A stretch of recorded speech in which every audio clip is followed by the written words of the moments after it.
Sa hindi pa pamilyar at hindi pa kilala ang halamang ito, ang tawag dito ay butterfly pea o blue ternate.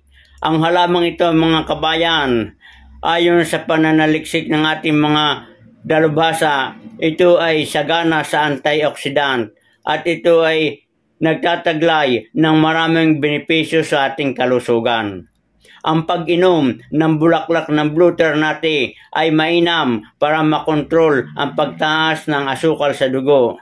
Ang halamang ternate ay merong 3 kulay. Merong kulay puti, kulay blue at merong lavender. Ang halamang ito ay madaling alagaan at hindi masilang sa lupa. Ang iba pang benepisyo sa pag-inom ng tsa ng blue ternate ay nagpapalakas ng katawan, nakakatulong upang mapabuti ang memorya. Sa mga pananakit ng kasukusuan kalamnan ay nakakatulong din ito upang maibsan ang pananakit. Ang blue butterfly pea ay pwede ring natural food coloring, mabuti sa kalusugan ng mga mata at nakakaiwas sa pagkakaroon ng katarata. Ang pag-inom ng tsa nito ay 2 beses o hanggang 3 beses sa isang araw.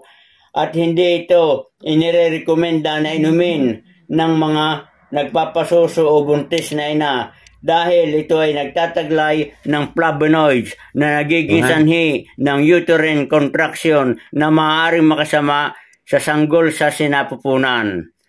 Maglagay ng 6 hanggang 10 piraso ng bulaklak na sa maligamgam na tubig ng blue ternate. At pagtuyo naman ay 1 kutsara lamang. Takluban ang baso at ibabad ng 5 hanggang 10 minuto. At pagkatapos ay pwede nang inumin.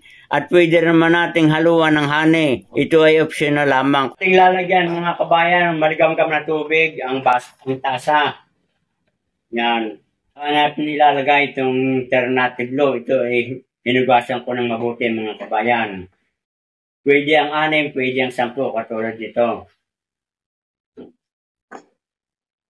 Yan, sakto itong 10 mga kabayan. At pagkatapos ay ating tatakluban, patatagalin ng 5 hanggang 10 minuto at saka natin iinumin. Mga kabayan, pagkalipas ng 10 minuto na naibabad natin itong bulaklak ng blue ternate. O yan mga kabayan, napakaganda na at ating lalagyan ng konting honey. Ito ay optional kung meron kayo lagyan, kung wala naman pwedeng huwag.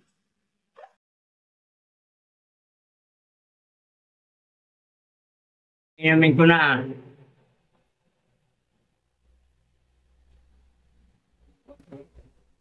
Napakasarap mga kabayan.